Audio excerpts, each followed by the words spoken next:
Amen. Votre vœu est sacré. C'est quoi un vœu? Un vœu, c'est ce que vous souhaitez, n'est-ce pas, faire, ou vous avez décidé de faire. Je souhaite, je m'engage à faire quelque chose, n'est-ce pas? C'est une promesse que je peux donner à un frère, à une soeur ou à une personne. C'est-à-dire, je m'engage à tenir ce vœu-là. Frère Madame dit, votre vœu est sacré. C'est ce que vous, n'est-ce pas, que vous, qui vous marie de toute façon. Il n'y a aucun prédicateur, ni aucun magistrat, ni personne d'autre qui puisse vous marier. Amen. C'est le vœu que vous faites personnellement. Amen. Amen. Amen. Amen. Nous allons voir que quand vous donnez un vœu à quelqu'un, c'est ce que nous voyons dans la Bible, c'est ce vœu qui vous lie à cette personne-là. Pour le mariage, vous êtes marié quand vous donnez votre vœu. C'est-à-dire, pour un homme qui donne son vœu à une fille et que cette fille accepte ce vœu, vous êtes déjà marié. Amen. Amen. Amen. Potentiellement, vous êtes marié. Mais ceci ne vous permet pas de vivre, de mener une vie maritale. Est-ce que vous comprenez? Amen. Mais le vœu vous lie. Le magistrat ne fait que constater de ce que vous avez décidé. Il vous donne un papier qui vous permet de vivre maritalement. Amen. Amen. À l'église, nous venons pour que Dieu vous bénisse, que vous puissiez vivre légalement. Mais ce qu'il y ait un homme à une femme, c'est d'abord le vœu. Vous êtes avec moi? Que vous faites personnellement, et à cet homme, quand vous faites cette promesse, vous êtes mariés. Amen. La Bible nous montre, Joseph était fiancé avec Marie, n'est-ce pas? Ils ne vivaient pas encore ensemble, mais quand l'ange vint le voir, il dit, ne rejette pas Marie, ta femme. Potentiellement déjà, ils étaient mariés. Amen. Au paragraphe 96, il dit certainement qu'ils sont mariés dès qu'ils se promettent l'un à l'autre. Amen. Ils sont mariés. Si par exemple, un garçon de bonne foi, c'est-à-dire quelqu'un qui est de bonne foi, avec une bonne volonté, n'est-ce pas? Un garçon de bonne foi promet à une jeune fille de l'épouser, il a un engagement envers celle-ci. Amen, amen. Garçon, écoutez très bien. Quand il promet à une jeune fille que je vais t'épouser et que cette jeune fille accepte cela pour Dieu, c'est-à-dire vous êtes déjà potentiellement quoi? Marié. Alors il continue pour dire, il a un engagement envers celle-ci. Il est comme marié à elle. Voyez-vous? La seule chose que la loi fait, voilà ce que je vous disais ici, c'est de vous donner un papier vous autorisant à vivre légalement, voyez-vous, ensemble. Et aussi à éviter que vous vivez en concubinage. C'est ça. C'est ça que la loi vous donne. Si l'État, la commune, la mairie ne vous a pas donné ces papiers comme étant mariés, on les appelle des concubins. Vous vivez en concubinage, n'est-ce pas? Regardez ceux qui vivent ensemble, on appelle ça l'amour libre. C'est-à-dire, on appelle une femme, on appelle un homme, bon, on vit ensemble. On peut avoir des enfants, on peut faire toutes ces choses, mais vous êtes des concubins. Vous n'êtes pas, l'État ne vous reconnaît pas. Et c'est pareil devant l'Église. Dieu ne vous connaît pas tant que un serviteur de Dieu ne vous a pas imposé les mains, comme à la commune, tant que, n'est-ce pas, l'autorité de l'état civil ne vous a pas autorisé, tant que la famille, le parent de la fille ne vous ont pas autorisé à prendre leur fille. En dehors de ça, vous vivez en quoi? En concubinage. Vous menez une vie libre. Ce qui est condamnable dans la parole. Amen. Vous êtes avec moi? Voyez-vous?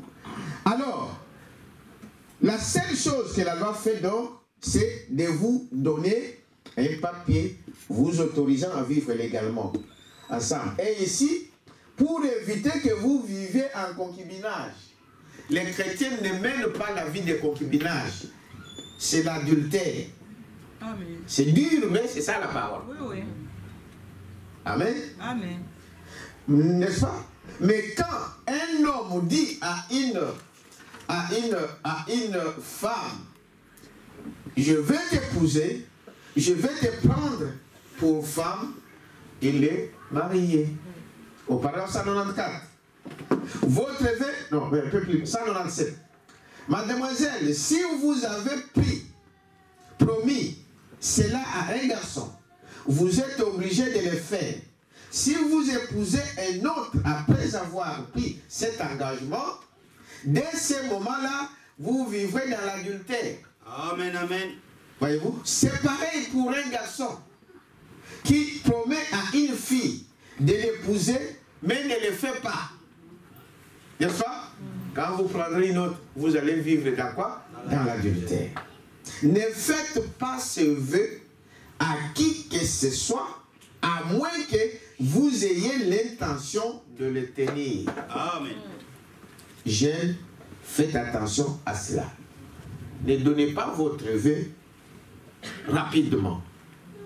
Et je parle de cela pourquoi?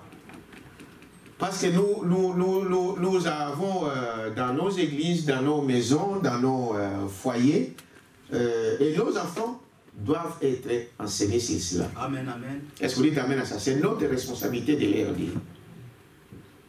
Mais dans le mariage, il y a 3 étapes. Amen. Amen. Il y a 3 étapes. Il y a la fréquentation. La fréquentation, c'est l'homme qui cherche à toucher votre cœur. Il vous observe, il regarde, il voit comment vous vous comportez, il vous juge. Et vous aussi, vous les testez, vous les jugez, n'est-ce pas? Amen. Cette étape de fréquentation ne doit pas être connue de tout le monde. Pourquoi? Parce que cette étape, on peut arrêter. Ça, c'est vrai. Quand on a observé, on a regardé que non, ça ne va pas la vie ensemble, ça ne marchera pas, et on arrête. Il n'y a que les parents qui sont au courant. Et bien quand vous êtes chrétien aussi, votre pasteur doit être au courant. Amen. Amen. En dehors de ça, personne d'autre. Même pas vos amis. Pas du tout. Ah non, il y a ceci, non. Oh, prenez votre temps dans la prière d'observer l'homme ou la femme que vous voulez fréquenter, que vous fréquentez. Mais quand vous avez vu que maintenant les choses se sont bien marchées, nous pouvons passer à la seconde étape. Et la seconde étape, c'est ce qu'on appelle les fiançailles, et c'est là que le vœu intervient. Amen. Parce que quand on avance, on a dit, bon, on a passé 3 ans, 2 ans dans les fréquentations, nous pensons que nous pourrons vivre ensemble, eh bien, on va officialiser la chose. Le mari va voir le parent pour leur dire, voilà, j'ai observé votre fille et je veux l'épouser. Il donne son vœu. Et c'est maintenant ces vœux qu'on appelle maintenant les fiançailles qu'on ne peut pas briser. Amen. Est-ce que vous me suivez? C'est très important. Qu'on ne peut pas briser. Les fréquentations, on peut arrêter ça. Même si ça fait combien d'années, on peut arrêter ça. Mais quand vous vous prononcez, vous donnez le vœu, c'est lui que nous appelons aujourd'hui la deuxième étape qui est le fiançailles, vous ne pouvez plus reculer derrière. Amen. Même si tu te rends compte que, ah non, je me suis mal engagé, tu y as donné ton vœu, tu y as donné. C'est un engagement qui vous lit, tu ne recules pas derrière. Et cette période de fiançailles, nous, dans le message, Frère Branham nous conseille que faites tout pour que ça n'excède pas au-delà d'une année. Parce que quand on est de fiancés, hein, l'amour vous acquille, hein, l'amour vous pousse. Donc, il faut faire un peu, comme on dit, chercher tous les moyens pour se marier, pour ne pas traîner dans cette étape-là. Amen. Alors, c'est là où viennent des cérémonies. Et c'est là que Dieu considère comme les gens sont mariés officiellement. Dites amen à ça. Donc, c'est parce que le mariage des chrétiens, c'est dans la maison de Dieu. C'est dans la maison. Et qu'est-ce que c'est que le vœu? Je vous ai donné la réponse ce dimanche-là. Je vous avais dit, la deuxième partie, je vous la porterai prochainement par rapport aux faux vœux. N'est-ce pas? Donc, avant que j'entre dans la parole, je vais d'abord répondre à cette question. Et ça peut aider aussi peut-être des frères et sœurs ici. C'est très, très, très important. Et comme Branham dit que nous devons répondre à toutes les questions. Si je n'en connais pas, je vous le dirai, je ne connais pas. Amen. Mais si nous avons une réponse ici, dans la parole de Dieu, alors nous viendrons pour vous répondre. Et il dit, Église, posez vos questions à votre pasteur. Posez vos questions à vos pasteurs. Tout ce que vous avez comme question, venez voir le pasteur et posez donc cette question-là. La question que vous souhaitez poser. Alors, c'est par rapport donc au feu vœu. Je vous ai expliqué ce que veut. Excusez-moi.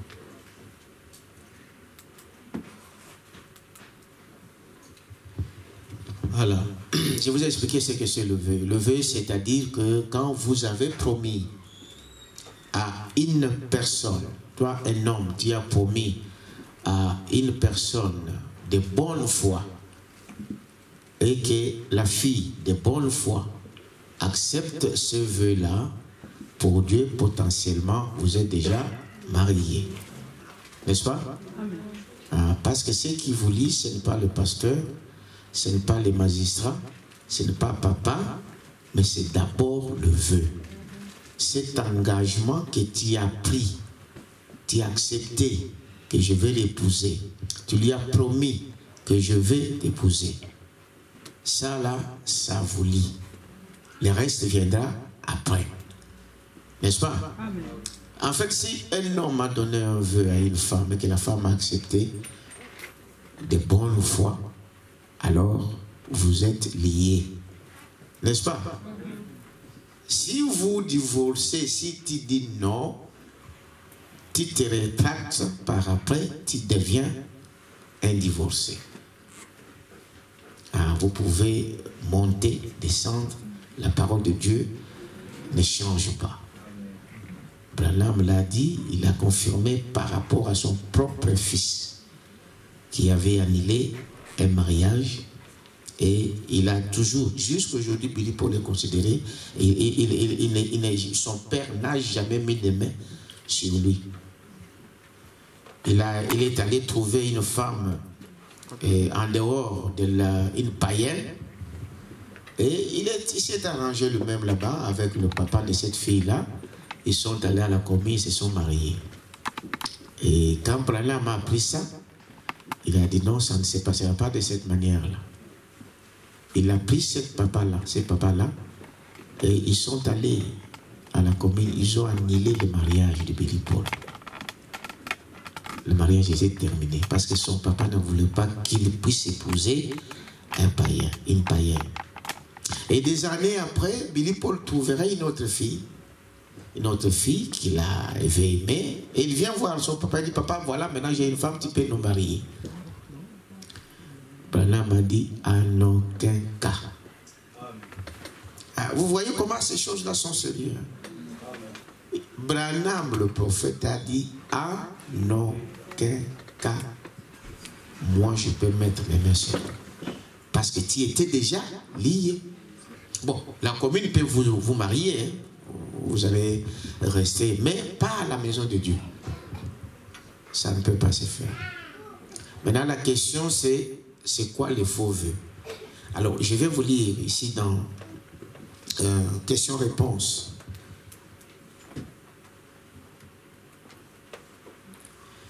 Dans question-réponse.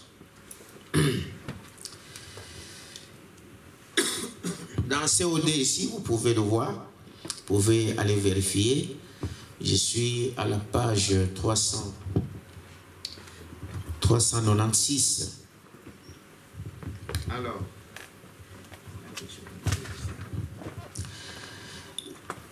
on leur a posé la question, Frère Bill, quelle différence y a-t-il entre la fornication et l'adultère? Matthieu 19, 9. La différence entre la fornication et l'adultère. Matthieu 19, 9. Quelle est la différence? Jésus dit dans Matthieu 19, 9, quiconque répudiera sa femme et en épousera une autre, sauf pour cause de fornication, commet adultère. Amen. C'est Jésus qui répond.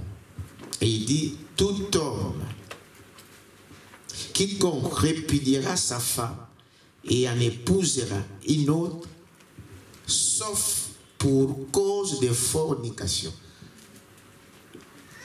Nous, dans la parole de Dieu, quand vous êtes mariés, il n'y a pas de quoi? De divorce. Pas de divorce. Si vous l'avez accepté de cette manière-là, eh ben, même s'il est en train de te frapper, n'est-ce pas? Et ça, c'est ton problème. Mais les divorces, nous, on ne cautionne pas les divorces. Vous êtes mariés. Mais Jésus dit, sauf pour cas de quoi? De fornication. Et c'est quoi la fornication? Frère Madame dit, la fornication, c'est de la suivre. C'est ce que des jeunes font. Amen. C'est-à-dire que vous n'êtes pas mariés, mais vous menez une vie sale. Vous commettez, j'allais dire adultère, non, c'est pas l'adultère, c'est de suivre. Parce que celui qui n'est pas marié ne peut pas commettre adultère. L'adultère, c'est pour la personne mariée. Mais ce que vous faites là, les jeunes entre vous, c'est ce qu'on appelle la suie. C'est ça la fornication. La débauche. Kindomba. Par à gauche, on part à droite, on part au midi, au sud, tout ça. C'est ça la fornication, c'est la vie sale, c'est la souillure. Alors, cette souillure-là, c'est ce que Jésus dit ici. Un homme ne peut pas divorcer, ne peut pas chasser sa femme. Sauf pour le cas de quoi? De fornication. Comment? Branham m'explique ça. Écoutez très bien. La différence entre la fornication, donc, sauf pour cause de fornication, comme adultère, sauf pour cause de fornication, commet adultère. Donc, celui qui répudie sa femme, sauf dans le cas de la fornication, cet homme-là commet adultère quand il va prendre une autre femme. Alors, il dit ici, la différence entre la fornication et l'adultère, le mot pourrait être employé différemment, mais pour bien préciser le sens de ces propos-là, c'est qu'une femme qui n'est pas mariée ne peut pas commettre un adultère parce qu'elle n'a pas de mari à l'égard duquel commettre un adultère. Donc une sœur, jeune sœur qui n'est pas mariée, quand ils vivent dans cette mauvaise vie, ce n'est pas l'adultère. Il n'est pas marié à qui il pourra donc faire cela. Mais dans son cas, c'est de l'impureté. Amen. C'est ça qu'on appelle l'impureté, suivre dans d'autres versions. C'est de l'impureté. Si elle a fait ça, il faut qu'elle le confesse à son mari avant qu'il se marie. Amen. Une jeune sœur croyante, avant que tu puisses te marier, quand l'homme vient te chercher en mariage, si tu as mené cette vie de souillir, tu dois le dire à ton mari que, monsieur, je ne suis pas vierge. J'ai été touché. Ça, là, tu ne le dis pas à n'importe qui, à celui que tu sens, tu vois que cet homme, il t'aime. Vous avez fait vos engagements là, et peut-être que vous avez examiné toutes les choses. Tu ne peux pas dire ta vie à n'importe qui, même pas à tes amis. Ce sont eux qui seront les premiers à te vendre dehors. Quand l'homme viendra dans les quartiers, c'est ça que tu cherches cette ville, mais c'est Azamboumba, Azaboula, c'est une prostituée, ton propre ami. Ça là, tu le dis à ton futur mari, que je ne suis pas vierge. Est-ce que je me fais comprendre? Hein? Je ne suis pas vierge. Tu le dis à ton futur mari, quand tu as fait cela. Maintenant, ce que Branham dit ici, il faut qu'elle le confesse à son mari avant qu'il se marie. Sinon, si son mari le découvre plus tard, il a le droit de la répudier. Si tu caches ça, et que cet homme de bon cœur, tu lui as trompé que tu étais vierge, et qu'après plusieurs années, quelque part il dit même plus de 10 ans, que l'homme vient de découvrir que tu n'étais pas vierge, ici, l'homme a le droit de te mettre dehors. Est-ce que vous comprenez?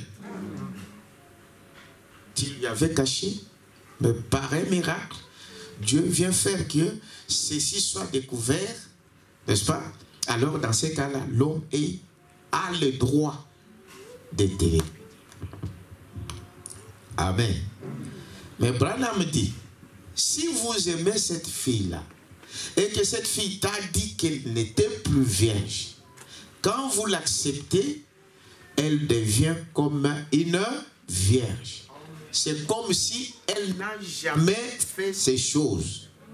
Mais la condition était que tu lui as dit que tu n'étais pas vierge.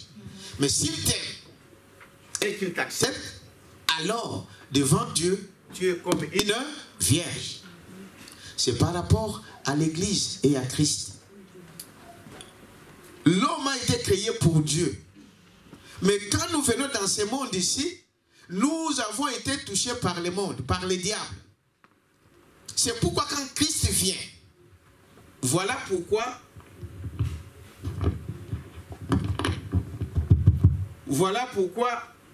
nous confessons.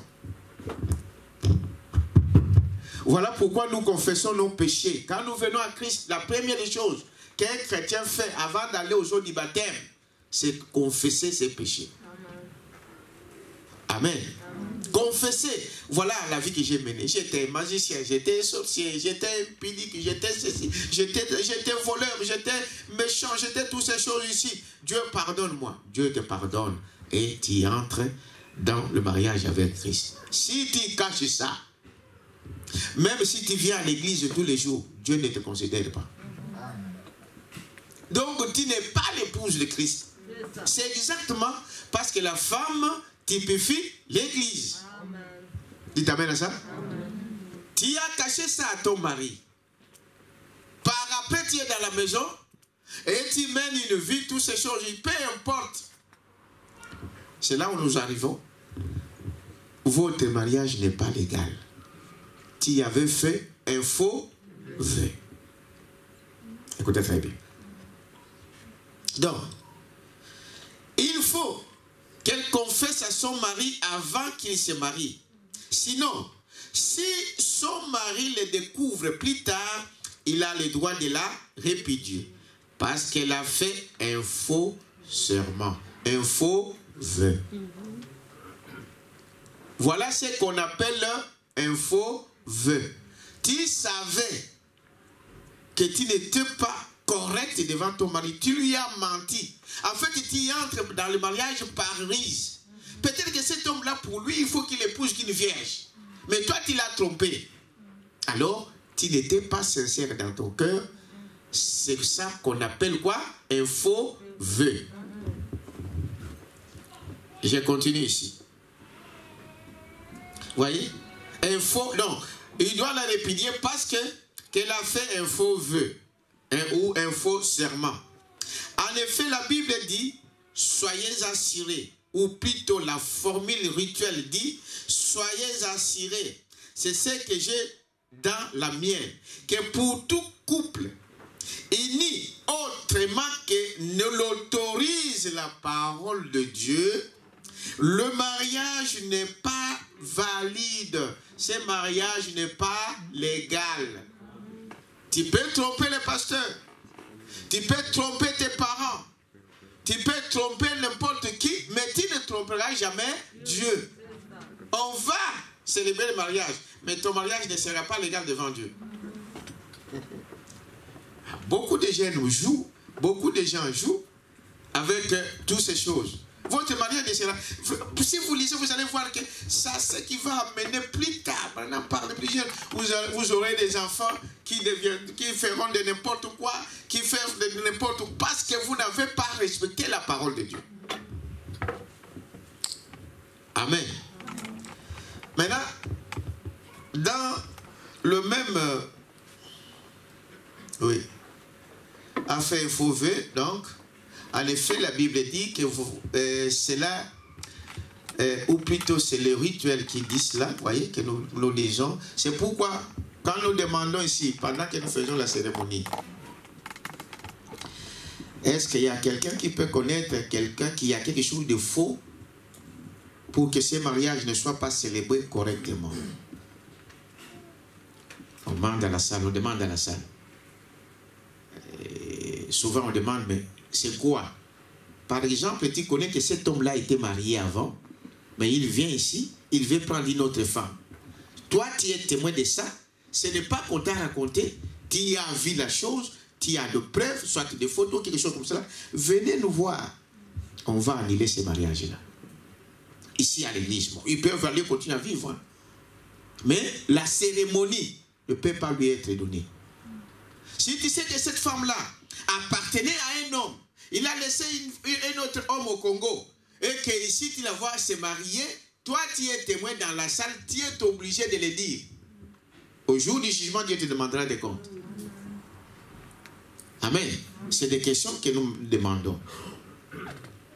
Alors, mais nous retournons au couple. Ne prenez jamais ça à la légère. Nous disons à vous deux, tels que vous êtes là, tels qu'au jour du jugement, les secrets du cœur seront quoi? Dévoilés. Est-ce qu'il y a quelque chose qui peut vous empêcher, vous deux là, de se marier?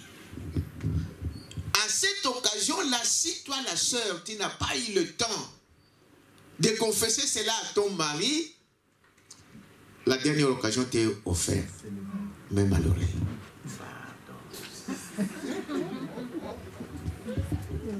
Je vous dis la vérité. Amen. Bon, si l'homme me dit, ok, c'est comme ça, non, on arrête, et on arrête. Amen. Mais je vais vous dire, vous les hommes, vous savez, si vous ne savez pas pardonner, Dieu non plus ne vous pardonnera pas. C'est ton droit. Hein? Tu as le droit de faire ce que tu fais. Mais sache que toi aussi, Dieu t'attend au tournant. Voilà. Toi, tu dis, non, moi, je suis. Non. Réfléchissez très bien. Tu dis, non, ah, c'est ça, ok, bon, en tout cas, on arrête. On arrête, ok. On ferme tout, on prie, on part. Le mariage est annulé. Est-ce que vous comprenez? Mais l'homme réfléchit à ça. Et vous, femmes, n'attendez pas ces derniers moments. C'est pourquoi il y a la fréquentation. Pendant la fréquentation, posez toutes les questions. Quand on vous présente ici en tant que fiancé, ça n'est terminé. Là, tu ne peux pas reculer. C'est pourquoi il y a la fréquentation. Posez la question. Branham a dit, posez des questions.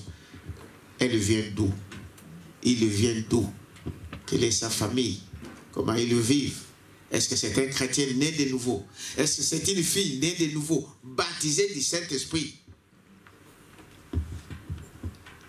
Mais il y a des fois on prend ça à la légère. Alors, Frère Branham dit ici dans l'autre, il dit, vous devez, au paragraphe 187, vous devrez les confesser à votre mari. Voyez-vous, ce n'est pas contre Dieu que vous avez commis adultère, ou c'est que vous avez, c'est contre votre mari. C'est vrai. De souillure que vous faites là, nous savons que nous, les jeunes filles, vont à mariage comment? Les sœurs, vous ne répondez pas. Vierge. Une femme doit aller à mariage vierge. Et quand tu as commis cette erreur-là dans ta vie, le mari qui viendra pour t'épouser, alors tu le confesses ça. Tu lui dis ça. Maintenant, il y a des gens, bon, avec qui vous l'avez fait. Et c'était où? C'était quand? Ce n'est pas votre problème. Et s'il l'a fait avec ton cousin, son cousin, oui, avec ton cousin, tu vas dire quoi? Tu vas la prendre ou pas? Et puis, ce n'est pas ça. Est-ce que vous dites amen à ça? Confessez, je ne suis pas vierge. Quand quelqu'un entre... Non, c'était quand? À quel âge? Avec qui? Pas, il cherche autre chose. Celui qui t'aime, il ne verra même pas ces choses. Il dit, oh, j'oublie ça, je pardonne. N'oubliez pas que Dieu vous pardonne. Il t'amène à ça. Tout ce que vous avez fait, Dieu te pardonne. Et tu ne peux pas pardonner quelqu'un qui a fait une erreur. Est-ce que vous t'amène à ça? J'avance. Voyez-vous? C'est vrai. Donc, vous le confessez à votre votre mari. Dans cette vie-là que vous faites là, ce n'est pas à Dieu que vous avez fait du mal. C'est à votre mari que vous avez fait mal. Est-ce que vous dites amen à ça? Ah, il faut d'abord arranger avec celui qui t'a fait mal. J'ai fait une erreur avec mon épouse, je lui ai fait quelque chose. C'est à elle que je vais demander pardon avant de le demander à qui? À Dieu. C'est à moi que tu as fait du mal. Tu vas là dans un coin, tu nous as parlé, pardonne-moi, j'ai parlé du mal au pasteur. Dieu ne t'écoutera pas. D'abord, tu viens voir le pasteur. Pasteur, je me suis mal comporté, pardonne-moi. Et quand tu vas, Seigneur, pardonne-moi, Dieu te pardonne. Voilà pourquoi il dit, vous devez confesser ça à votre mari. Et si un homme épouse une femme qui a mené une vie impure avant qu'elle ne l'épouse, et qu'ensuite elle vienne vers lui, même s'ils sont mariés depuis longtemps, et qu'elle vienne lui dire ensuite, chérie, je vais te dire quelque chose, j'avais couru avec un autre homme, je ne te l'avais jamais dit. Jésus dit qu'il a le droit de la répudier et d'en épouser une autre. Car pour commencer, il n'était pas marié. Pourquoi? Parce que le mariage est basé sur le vœu. Vous êtes avec moi? Vu qu'elle avait menti, elle lui avait dit un mensonge. Pour Dieu, ce n'est pas un mariage. Alors l'homme est libre maintenant de dire, voilà, comme ce n'était pas ainsi, alors tu peux aller ailleurs. Maintenant, il y a beaucoup de choses que nous remarquons dans le message. Beaucoup de frères, surtout, qui viennent. Oh non, elle m'avait fait les faux vœux. Elle t'avait fait les faux vœux. Il faut que tu voies ton pasteur, que tu lui dises quel est le faux vœu qu'il t'a fait. Parce que vous allez partout vous tromper des enfants des gens. Vous lui donnez l'espoir. Une femme, il faut être clair avec une femme.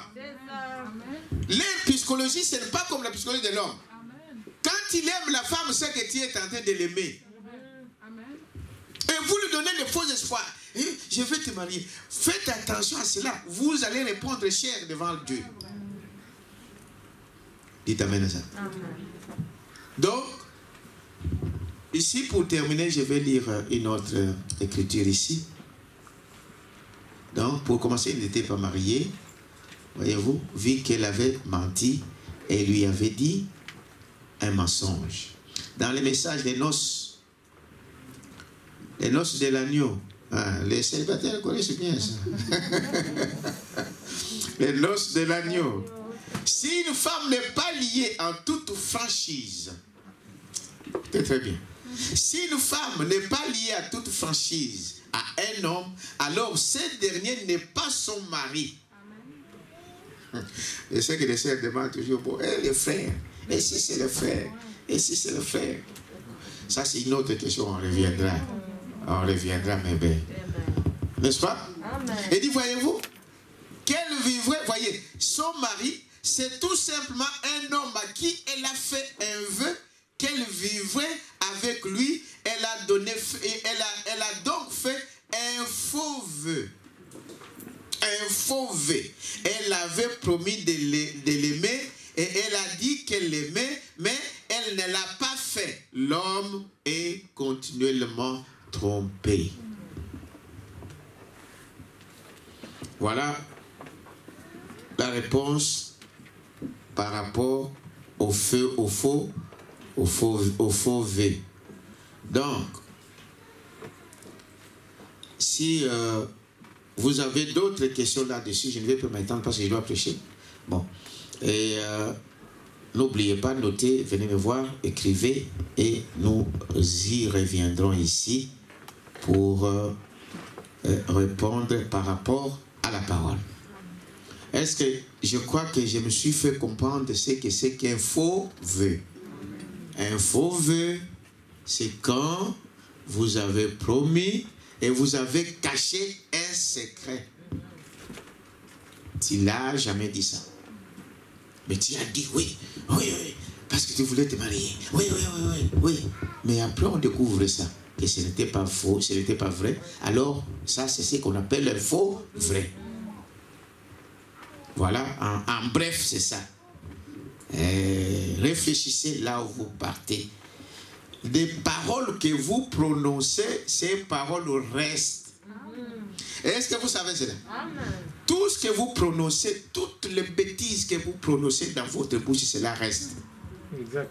Il n'y a qu'une seule chose qui peut les effacer. La repentance, la confession. Amen. Est-ce que vous dites amen à ça? Voilà.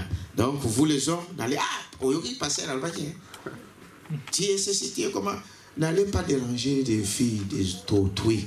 Mais toi aussi, si toi aussi tu auras des filles, hein, ne t'en fais pas. Ne t'en fais pas. Tu auras aussi des filles si Dieu tarde. Tu auras des enfants. Ne dérange pas les autres pour juste les tourmenter, la tourmenter. Ne les mettez pas des choses dans la tête. Mais il y a des fois, vous savez aussi, des femmes sont aussi fragiles. Il y a des fois où vous aimez quelqu'un en secret. Priez que Dieu puisse faire que lui aussi il t'aime. Est-ce que vous dites amen à ça? Amen. Parce qu'on voit souvent dans des mariages quelqu'un qui tombe là. Qu'est-ce qu'il y a? Oh non. C'est comme... Quoi? Parce que l'homme qu'il prétendait, ou il l'a trompé, vient de se marier. Ou la femme qu'il prétendait s'est mariée. Ça arrive. Oui. Soyons clairs. Et quand vous allez voir une fille, soyez clairs. Pourquoi tu vas la voir? Amen. Ne nous laisse pas passer le temps. À ce temps-là, il pouvait faire quelque chose, mais parce que toi, tu es là. Après, demain, on attend. Oh, C'est fini. voilà. C'est un peu ça. Bon, voilà ce que... Donc, je dis, si vous avez d'autres préoccupations là-dessus, venez me voir. Nous allons nous mettre debout et nous allons lire la parole de Dieu.